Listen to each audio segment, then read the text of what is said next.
আসসালামু আলাইকুম।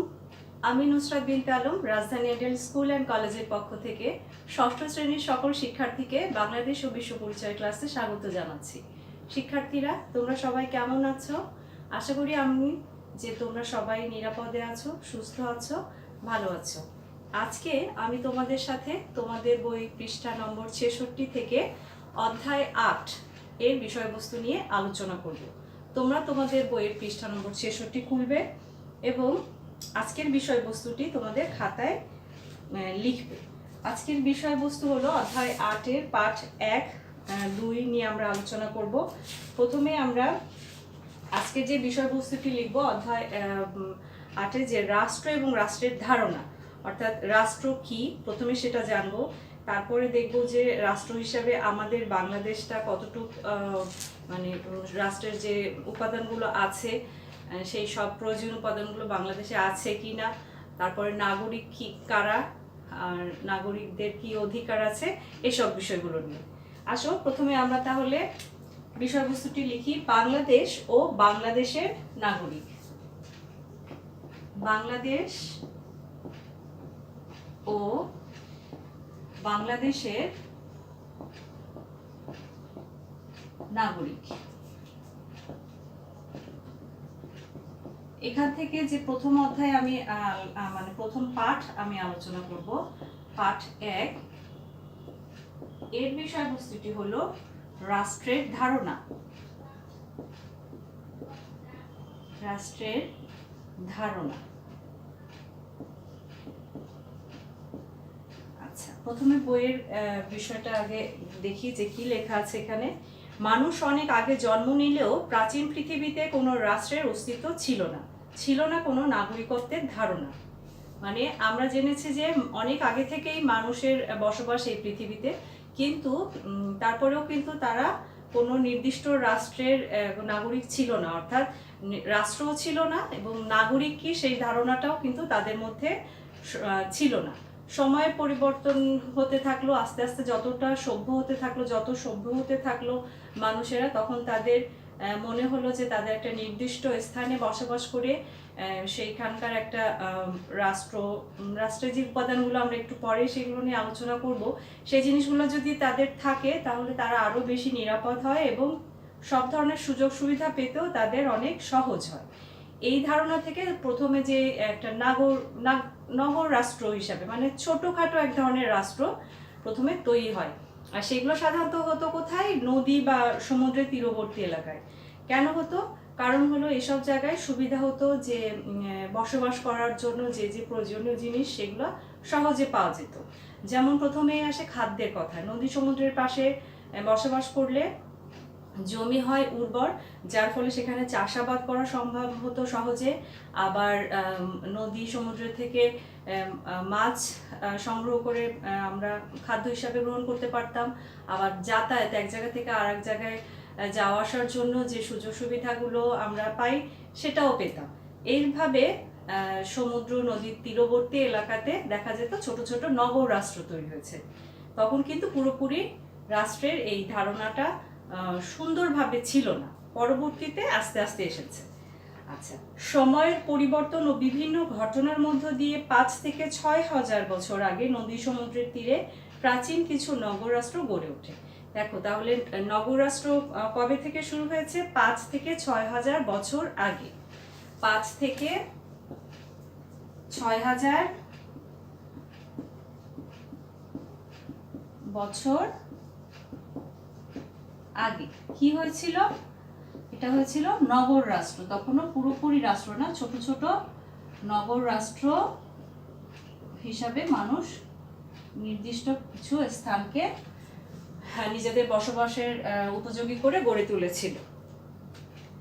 ধীরে ধীরে আধুনিক রাষ্ট্রের উদ্ভব হয়েছে। বর্তমান বিশ্বের জনসংখ্যা প্রায় 700 কোটি। প্রায়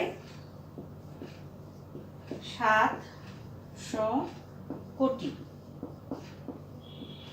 এটা কিসের? বিশ্বের, সম্পূর্ণ বিশ্বের জনসংখ্যা। তোমরা কিন্তু এই ছোট ছোট নোটগুলো আমার সাথে সাথেই লিখবে, এর ফলে তোমাদের পরবর্তীতে এই পাঠগুলো আলোচনা করতে গেলে বা একটু রিভাইজ করতে গেলে অনেক সহজে সেটা রিভাইজ করা হবে। বর্তমান বিশ্বে জনসংখ্যা তাহলে কত? প্রায় 700 কোটি। এই বিপুল জনসংখ্যার সবাই কোনো না কোনো রাষ্ট্রের অধিবাসী বা নাগরিক। এই যে বসবাস রাষ্ট্রে বা বিশ্বে বসবাস করছে যারা, তারা সবাই কোনো না কোনো রাষ্ট্রের অধিবাসী বা নাগরিক। কিভাবে একটি রাষ্ট্র গঠিত হয়, নাগরিক বলতে কি বোঝায়, কিভাবে একটি দেশের নাগরিকত্ব লাভ করা যায়, এই অধ্যায় পাঠে এ সম্পর্কে আমরা জানবো। তাহলে প্রথমে আমরা আসছি কোথায়? পাঠ 1 রাষ্ট্রের ধারণা নিতে। তাহলে এখানে আমরা দুটা জিনিস মনে রাখবো, যে 5 থেকে 6,000 বছর আগে নগরাষ্ট্রের উদ্ভব হয়েছিল প্রথম, এবং এই বর্তমান বিশ্বের জনসংখ্যা প্রায় 700 কোটি। এই দুটা জিনিস আমরা এখনকার যে আলোচনাটুকু হলো তার মধ্যে আমরা পেলাম। এবার আমরা নিব রাষ্ট্রের ধারণা। আসলে রাষ্ট্রটা কি, রাষ্ট্র হতে হলে কি দরকার, এই জিনিসগুলো। রাষ্ট্রের উপাদান কি? রাষ্ট্র হলো এমন একটি সংগঠন, মানে কয়েকটা জিনিসের সংগঠন বলতে কি বোঝায়? যে আমরা একসাথে কয়েকটা জিনিসকে পাবো সেখানে। সংগঠন যার একটি নির্দিষ্ট ভূখণ্ড, জনগোষ্ঠী, সরকার ও সার্বভৌম ক্ষমতা আছে। তাহলে এই কথার ভিতরে আমরা 4টা জিনিসের নাম পেলাম যেটা রাষ্ট্র সংগঠনের মধ্যে থাকবে। রাষ্ট্র নামক সংগঠন হতে হলে বা গড়তে হলে 4টা জিনিসের খুব দরকার। সেটা হলো একটা নির্দিষ্ট ভূখণ্ড থাকবে, সেই নির্দিষ্ট ভূখণ্ডে বসবাসকারী একটা জনসমষ্টি থাকবে, তারপর সেখানে সরকার থাকবে, যে নিয়ম নীতি পরিচালনার জন্য সরকার থাকবে, এবং সেই দেশটাকে সুন্দরভাবে পরিচালনা করার জন্য যে যে ক্ষমতা দরকার এবং বহির কোনো শক্তি থেকে নিজেদের দেশকে রক্ষা করার জন্য যতটুকু শক্তি সামর্থ্য থাকা প্রয়োজন, সেই সব কিছু সেই দেশের থাকবে, সার্বভৌম ক্ষমতা। তাহলে বলা যায় রাষ্ট্র গঠনের 4টি উপাদান রয়েছে। এগুলো হচ্ছে জনসমষ্টি, ভূখণ্ড, সরকার ও সার্বভৌমত্ব। তাহলে রাষ্ট্রের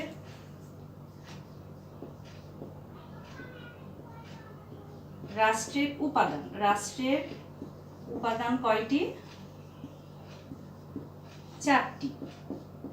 সেই 4টি উপাদান কি কি? সেই 4টি উপাদান হলো, প্রথমেই জনসমষ্টি বা সেই দেশের জনসংখ্যা, যেটা জনসমষ্টি, এখানে বসবাসরত জনগণ। তারপরে 2 নম্বর হলো ভূখণ্ড, একটা নির্দিষ্ট ভূখণ্ড থাকবে, এরিয়া থাকবে, সেই রাষ্ট্রের একটা নির্দিষ্ট এরিয়া থাকবে, এলাকা থাকবে বা খণ্ড থাকবে। এরপরে হলো সরকার, এই দেশকে পরিচালনার সকল দায়িত্ব যে পালন করবে সরকার। আর সবশেষে হলো সার্বভৌমত্ব, এই সরকারের থাকবে বা এখানকার জনগণের থাকবে সার্বভৌম ক্ষমতা, যেটা নাকি তাদের এই দেশের ভিতরে যে কোনো কাজ করতে কোনো রকম বহির দেশ থেকে কোনো বাধা পেতে হবে না। এটার ফলে, এই সার্বভৌম ক্ষমতার ফলে বা সার্বভৌমত্বের ফলে নিজেদের যে কোনো সিদ্ধান্ত তারা নিজে নিতে পারবে এবং নিজেদের প্রয়োজন মতো সুবিধার জন্য, ভালোর জন্য যা যা করণীয় সেটা করার অধিকার রাখবে। এটা হলো, তাহলে আমরা দেখলাম যে রাষ্ট্রের 4টি উপাদান: জনসমষ্টি, ভূখণ্ড, সরকার, সার্বভৌমত্ব। আর একবার বলছি, রাষ্ট্রের গঠনের উপাদান হলো 4টি, মূল উপাদান 4টি। সেটা একটি হলো জনসমষ্টি, তারপরে ভূখণ্ড, তারপর সরকার, এবং সবশেষে এবং সবচেয়ে গুরুত্বপূর্ণ যেটা, সেটা হলো সার্বভৌমত্ব, অর্থাৎ সর্বময় ক্ষমতার অধিকারী। এখন প্রথম কথা হলো জনসমষ্টি নিয়ে আমরা আলোচনা করছি। রাষ্ট্রের অন্যতম উপাদান হলো জনসমষ্টি। জনগণ হলো রাষ্ট্রের প্রাণ। কেন রাষ্ট্রের প্রাণ? কেন জনগণ? কারণ জনগণকে ঘিরেই কিন্তু রাষ্ট্রের সবকিছু পরিচালিত হয়। জনগণের সুবিধা সুযোগ, সেখানে তাদের সুন্দরভাবে বেঁচে থাকা, এই সব কিছুর জন্যই সরকার থাকবে, সার্বভৌমত্ব ক্ষমতা থাকবে, ভূখণ্ড থাকবে। তাই বলা হচ্ছে যে জনসমষ্টি হলো একটি রাষ্ট্রের প্রাণ। আর এটা কি পরিমাণ থাকবে তা কিন্তু নির্দিষ্ট কোনো সংখ্যা নাই, যে এত সংখ্যা থাকতে হবে কমপক্ষে, বা সর্বোচ্চ এতটুকু জনসমষ্টি প্রয়োজন, এরকম কিছু নাই। যে কোনো দেশে যে কোনো রকম সংখ্যা হতে পারে সেটা। তাহলে আচ্ছা, জনসমষ্টি ছাড়া রাষ্ট্র গঠিত হতে পারে না। তবে রাষ্ট্রের জনসংখ্যা কত হবে তার কোনো নির্দিষ্ট সংখ্যা নেই। রাষ্ট্রের জনসংখ্যা কমও হতে পারে, আবার বেশিও হতে পারে। যেমন চীনের জনসংখ্যা 137,20,00,000। এখানে এই জিনিসগুলো আমরা একটু নোট করছি যে চীনের জনসংখ্যা কত। চীনের জনসংখ্যা হলো 137,20,00,000।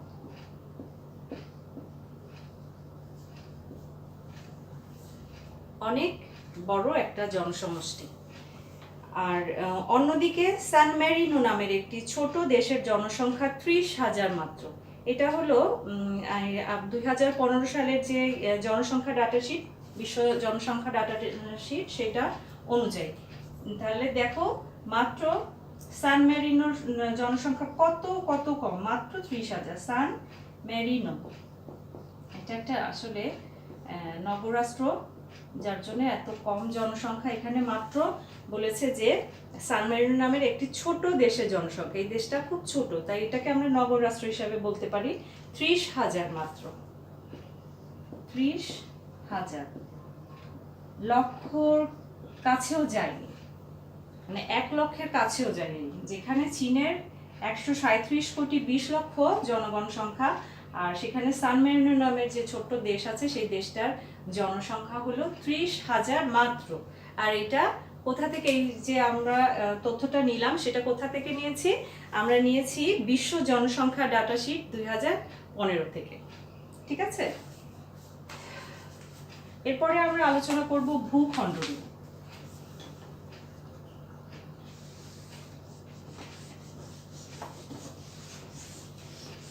ভূখণ্ড কি?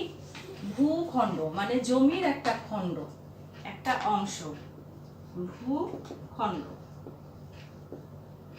একটা রাষ্ট্রের জন্য নির্দিষ্ট ভূখণ্ড কিন্তু খুবই জরুরি একটা উপাদান। এটা ছাড়াও কোনো রাষ্ট্র গঠিত হতে পারবে না। রাষ্ট্রের অপরিহার্য উপাদান হলো নির্দিষ্ট ভূখণ্ড। ভূখণ্ড বলতে জল, স্থল ও তার উপরিস্থিত আকাশ সীমাকে বোঝায়। অর্থাৎ যেই এরিয়াটাকে আমরা ধরবো, যদি মনে করো এই এরিয়াটাকে আমরা ধরছি, এটা হলো আকাশ, এটা স্থল, এই স্থলের সাথে পানিও আছে এবং ভূগর্ভও আছে। এই সবটুক অংশ জুড়েই কিন্তু হবে একটা মানে রাষ্ট্রের ভূখণ্ড। অর্থাৎ এই সোজা আকাশও থাকবে, পাতালও থাকবে, জমিনও থাকবে এবং জলরাশিও থাকবে। তবে ভূখণ্ডের আয়তন কতটুকু হবে তা কোনো নির্দিষ্ট পরিমাণ নেই। অর্থাৎ একটি রাষ্ট্রের ভূখণ্ড আয়তনে অনেক বড় হতে পারে, আবার অনেক ছোটও হতে পারে।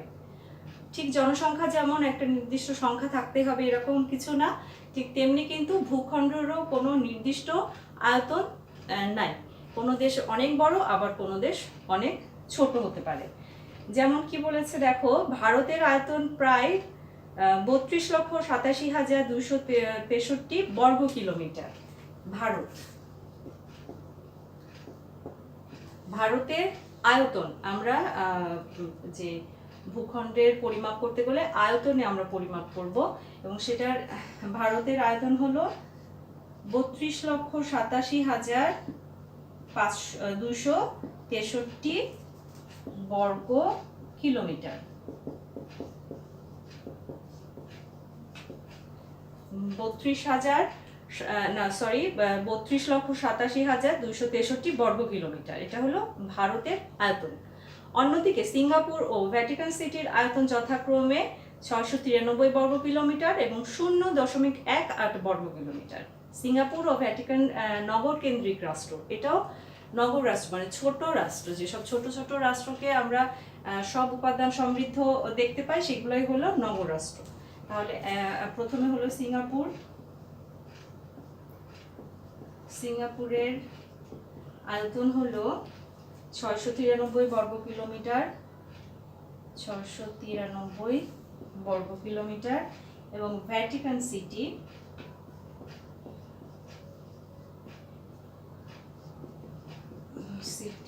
আয়তন 0 দশমিক মানে 1ও না, দেখো 0.18 বর্গ কিলোমিটার। 1 কিলোমিটার মানে আধা কিলোমিটারও না, তারপরেও সেটা একটা রাষ্ট্র। সেটা কেমন রাষ্ট্র? নগর কেন্দ্রিক রাষ্ট্র। এই দুইটাই হলো নগর কেন্দ্রিক রাষ্ট্র, ভ্যাটিকান সিটি। আচ্ছা, তাহলে এই দুইটা আমরা কোন ধরনের রাষ্ট্র পেলাম? এই দুইটা হলো নগর কেন্দ্রিক রাষ্ট্র। এটাও আমরা জেনে রাখবো বা মনে রাখবো, নগর কেন্দ্রিক। কি ধরনের রাষ্ট্র? নগর কেন্দ্রিক রাষ্ট্র। সিঙ্গাপুর বা ভ্যাটিকান সিটি কোন ধরনের রাষ্ট্র? নগর কেন্দ্রিক রাষ্ট্র। ঠিক আছে, এরপরে আমরা আলোচনা করব সরকার নিয়ে। সরকার আসলে কি? একটা দেশের জন্য বা একটা রাষ্ট্রের জন্য সরকার কি কাজ করে, তাদের সরকার কেন দরকার, সরকার না হলে কেন রাষ্ট্র সংগঠনটা সম্পূর্ণ হয় না, সেটা জানবো এখন। রাষ্ট্র গঠনের আরেকটি অন্যতম উপাদান হলো সরকার।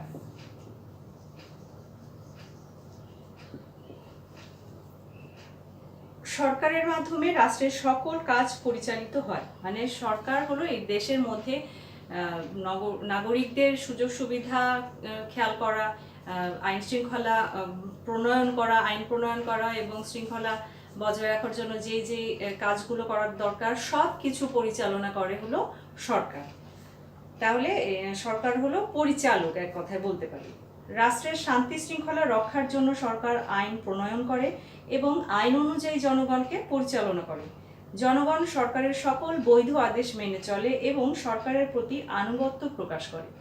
সরকার যেহেতু জনগণের সুযোগ সুবিধার জন্য সব ধরনের পদক্ষেপ নিয়ে থাকে, তাই জনগণেরও উচিত সরকারের আনুগত্য মেনে নেওয়া, অর্থাৎ যে তাদের যে বৈধ আদেশগুলো আছে সেগুলো সব মেনে চলা।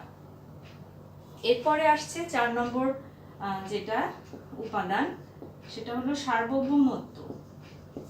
সার্বভৌমত্ব, আর এটা এক কথায় মনে রাখার জন্য আমরা বলতে পারি পরিচালক। যে পরিচালনা করে সে তো পরিচালক, তাই না? তাই আমরা সরকারকে দেশের পরিচালক বলতে পারি। আর সার্বভৌমত্ব কি? এটা হলো এক ধরনের ক্ষমতা। সার্বভৌমত্ব হলো এক ধরনের ক্ষমতা। রাষ্ট্র গঠনের সবচেয়ে গুরুত্বপূর্ণ উপাদান হলো সার্বভৌমত্ব। এটা হচ্ছে সবচেয়ে গুরুত্বপূর্ণ, সবচেয়ে গুরুত্বপূর্ণ এটা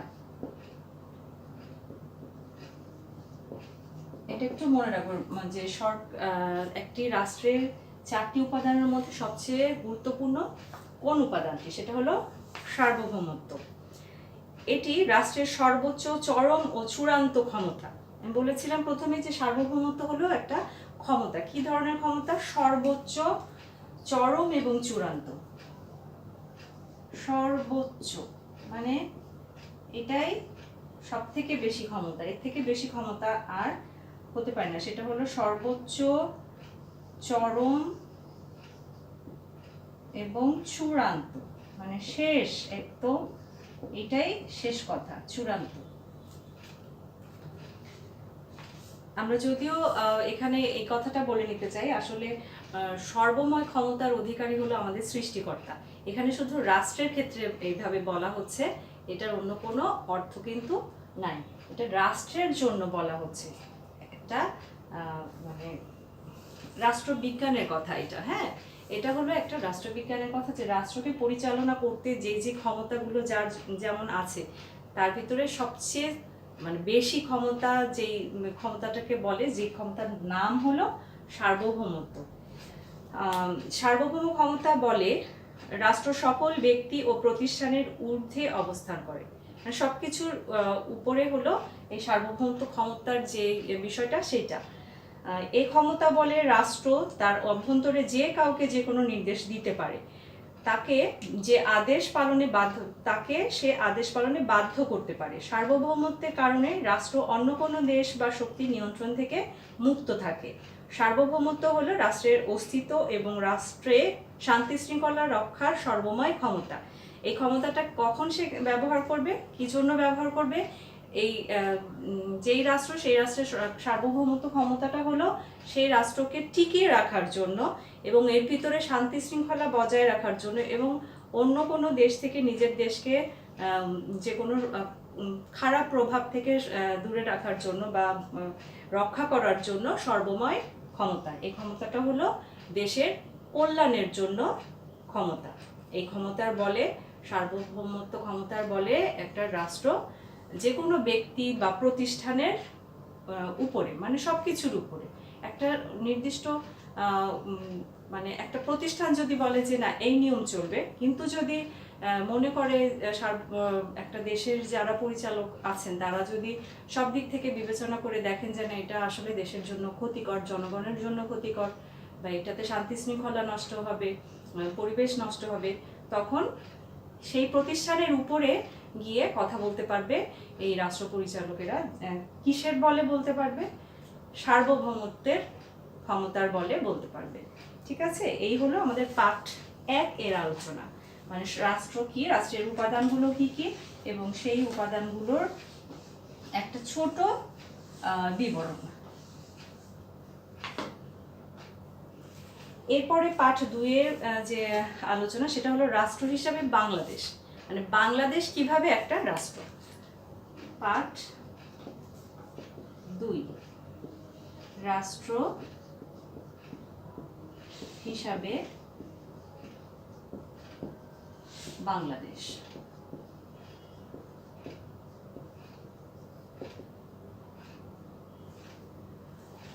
রাষ্ট্র হিসাবে বাংলাদেশ কতটুকু মানে গ্রহণযোগ্য, আমরা সেটা এখন দেখব।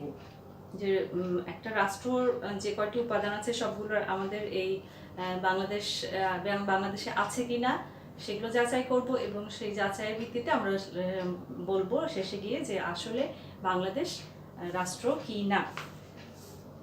বাংলাদেশ একটি স্বাধীন ও সার্বভৌম রাষ্ট্র। 1971 সালের 16 ডিসেম্বর মহান মুক্তিযুদ্ধ ও রক্তক্ষয়ী সংগ্রামের মাধ্যমে বাংলাদেশ বিশ্বের বুকে একটি স্বাধীন ও সার্বভৌম রাষ্ট্র হিসাবে আত্মপ্রকাশ করে। তাহলে স্বাধীন এবং সার্বভৌম রাষ্ট্র হিসাবে বাংলাদেশ কবে আত্মপ্রকাশ করে, এরকম ধরনের কথা যদি কোনো প্রশ্নে থাকে তাহলে আমরা খুব মানে সহজে, আমার ধারণা এই পর্যায়ে এসে তোমরা খুব সহজে এটা উত্তর দিতে পারবে। সেটা হলো 1971 সালের 16 ডিসেম্বর 1971 সালের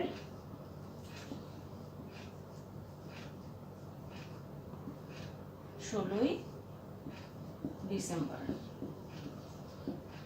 আমরা এর আগে মুক্তিযুদ্ধের অনেক বিষয়গুলো নিয়ে আলোচনা করেছি, তারপরে বাংলাদেশ স্বাধীন হওয়ার পিছনে যে ইতিহাস সেটা নিয়ে আলোচনা করেছি। এখানে আমরা অসংখ্যবার জেনেছি যে 1971 সালে 16 ডিসেম্বর বাংলাদেশ স্বাধীন হয়, যার ফলে বিশ্বের মানচিত্রে আমাদের দেশের একটা অবস্থান তৈরি হয়।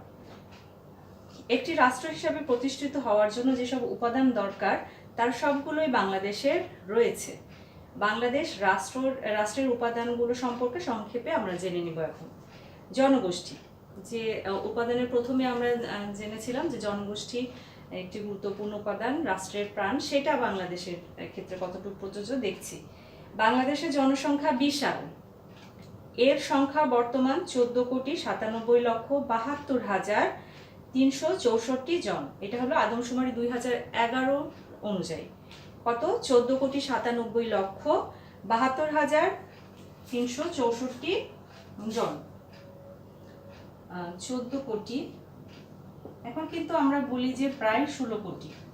14,97,00,000, আমরা এটা বইয়ের ভিত্তিতে, বইয়ের তথ্য অনুযায়ী লিখছি, এবং এটাই আসলে সর্বশেষ আদমশুমারির অনুযায়ী লিখছি। 72,364 জন। এটা 2011 সালের আদমশুমারি অনুযায়ী। 14,97,72,364 জন জনসংখ্যা বাংলাদেশের আছে, অর্থাৎ একটা বিশাল জনগোষ্ঠী বাংলাদেশের রয়েছে। বাংলাদেশের জনসংখ্যার প্রায় অর্ধেক নারী এবং অর্ধেক পুরুষ। জনসংখ্যার একটি বিরাট অংশ শিশু। তাহলে এই যে জনসংখ্যা, এর অর্ধেক নারী, অর্ধেক পুরুষ, এবং একটা বড় অংশ হলো শিশু। এই যে জনসংখ্যা, এর একটা বড় অংশ হলো শিশু শ্রেণী।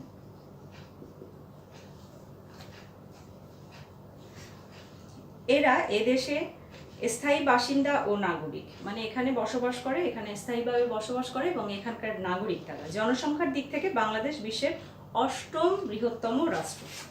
অষ্টম বৃহত্তম রাষ্ট্র বাংলাদেশ হলো, যদি জনসংখ্যার দিক থেকে ধরা হয় তাহলে অষ্টম বৃহত্তম, মানে বড়, সব থেকে বড়, তারপরে দ্বিতীয়, তৃতীয়, এভাবে যদি নামতে থাকি তাহলে আমরা দেখব যে 8 নম্বর দেশেই আছে আমাদের দেশের নাম।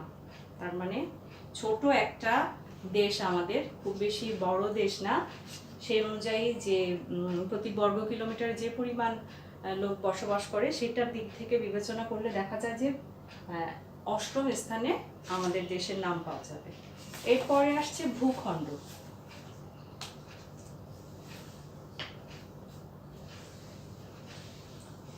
তাহলে আমরা জানলাম বাংলাদেশে 2011 সালের আদমশুমারি অনুযায়ী এখানকার জনসংখ্যা 14,97,72,364 জন। তবে এখন বলা হয় প্রায় 16 কোটি। আর এটা অর্ধেক হলো নারী এবং অর্ধেক পুরুষ। অধিকাংশ আছে এখানে, বা একটা বিরাট অংশ হলো শিশু। এরা এখানকার স্থায়ী বাসিন্দা, এরা এখানকার নাগরিক। আর বাংলাদেশ হলো বিশ্বের অষ্টম বৃহত্তম রাষ্ট্র। কোন দিক থেকে? জনসংখ্যার দিক থেকে। এবার দেখি আয়তনের অবস্থা কি, বা ভূখণ্ডটা কেমন। বাংলাদেশে একটি নির্দিষ্ট ভূখণ্ড রয়েছে। 1971 সালে স্বাধীনতা লাভের মধ্য দিয়ে আমরা এই ভূখণ্ডের সার্বভৌমত্ব অর্জন করেছি। উত্তরে ভারত ও দক্ষিণে বঙ্গোপসাগর।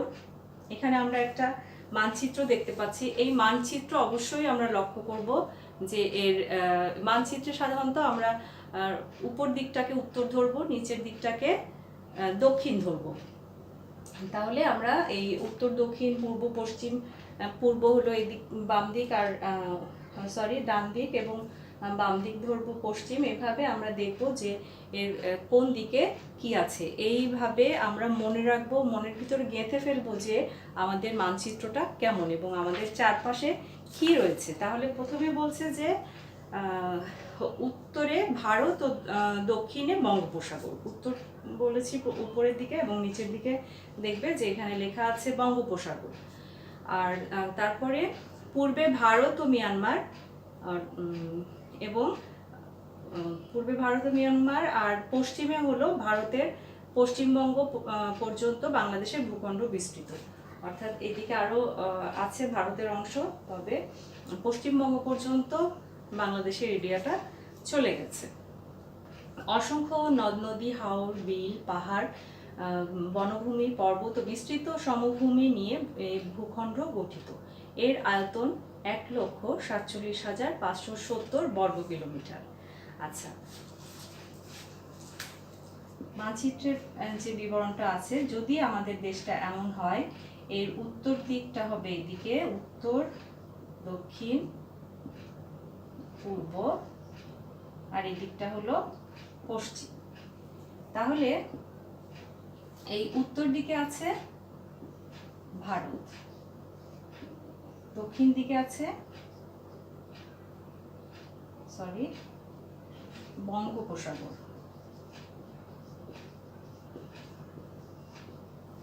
এবং পূর্বে আছে ভারত ও মিয়ানমার, এবং পশ্চিমে আছে ভারতের পশ্চিমবঙ্গ।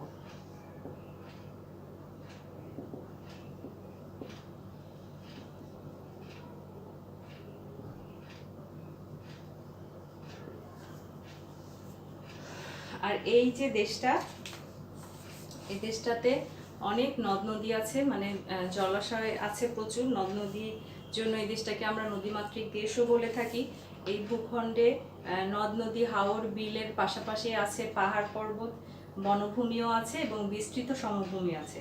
আর মানে একটা সুন্দর পরিবেশ কিন্তু আমাদের এই ভূখণ্ডে বিরাজ করে, একটা বৈচিত্র্যময় একটা এলাকা। এরপরে সরকারের কথা যদি বলি, বাংলাদেশ সরকার ব্যবস্থা মন্ত্রী পরিষদ শাসিত।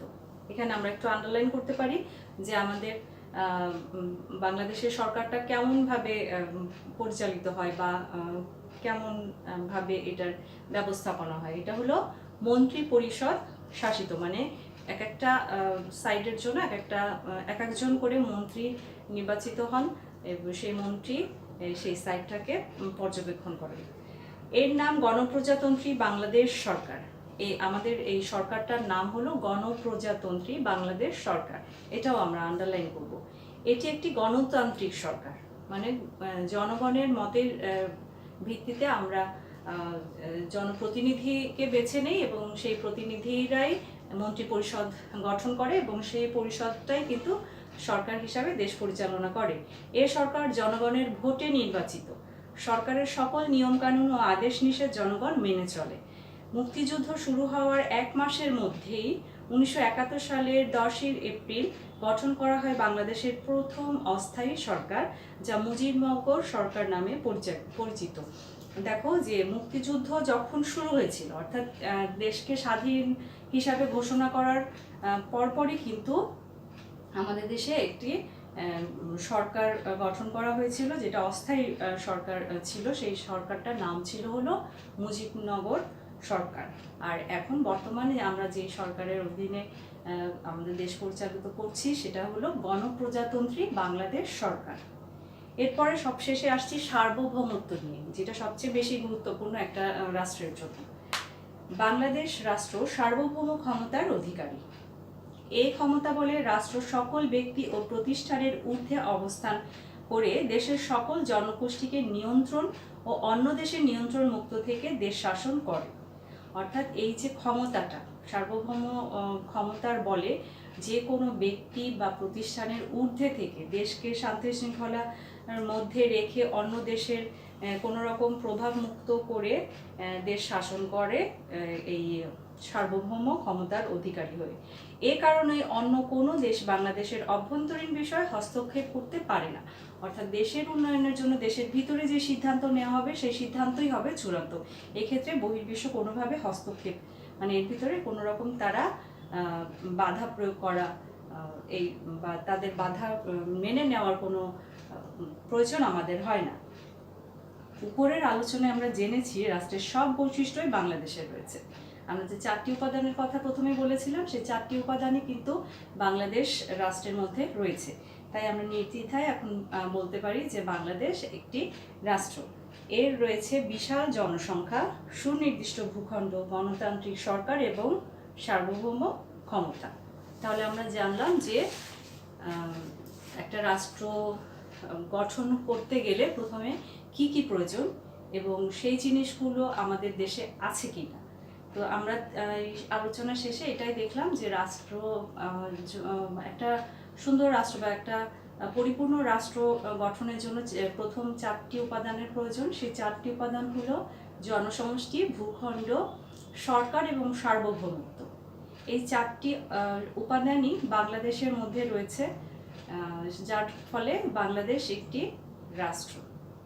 আজকে এ পর্যন্তই পাঠ 1 এবং 2 এর আলোচনা শেষ করলাম। এখানে একটা কাজ আছে, দলে ভাগ হয়ে বাংলাদেশের জনগোষ্ঠী, ভূখণ্ড ও সরকার সম্পর্কে একটি সংক্ষিপ্ত প্রতিবেদন তৈরি করো। আর 67 পৃষ্ঠায় একটা কাজ ছিল, ঢাকা ও লন্ডনকে রাষ্ট্র বলা যাবে কি না সহপাঠীদের সঙ্গে দলগত আলোচনা করে উপস্থাপন করো।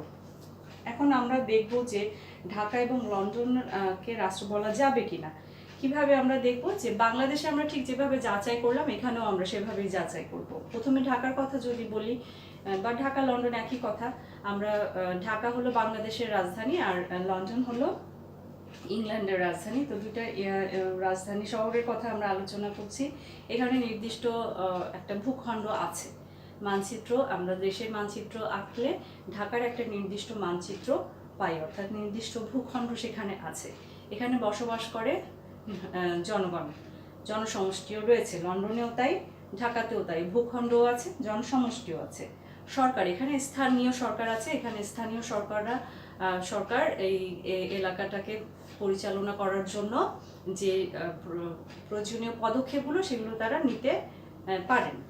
এরপরে আসছে সার্বভৌম ক্ষমতা। সার্বভৌম ক্ষমতার কথা যদি বলি, এখানে কিন্তু ঢাকা বা লন্ডন আটকে যাচ্ছে। কারণ দেখা যাচ্ছে যে এখানে এই ঢাকার ভিতরে যে প্রতিষ্ঠান আছে বা যে সরকার আছে তাদের উপরেও আরো ক্ষমতার অধিকারী যারা তারা আছেন, অর্থাৎ পুরো দেশকে পরিচালনা করার জন্য যে নিয়ম আইন এগুলো করার জন্য যারা আছেন এরা কিন্তু এই স্থানীয় সরকারের থেকেও উপরে, অর্থাৎ সর্বময় ক্ষমতার অধিকারী ঢাকা বা লন্ডন নয়।